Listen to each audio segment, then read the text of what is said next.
tarde. Mais uma vez ela está fazendo um vídeo, né, passo a passo de como fazer mestre ou guia para você desempenhar seu reboco de uma forma para ficar nivelado.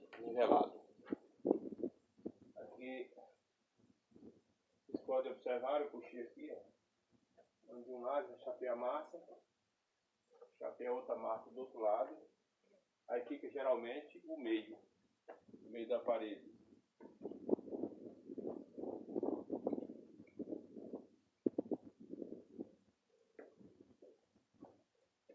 Pegando aqui a régua, que deu uma fugidinha, mas já trouxe tudo de volta.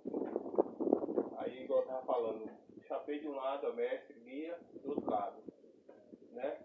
Aí a massa no meio.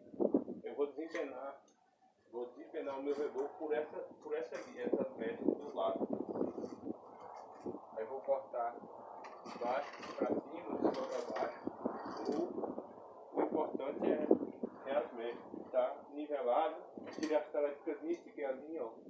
Desce para de lá, de uma para outra aqui, ó, né? E aí, agora eu vou cortar, rebocar para cortar minha massa. Ok?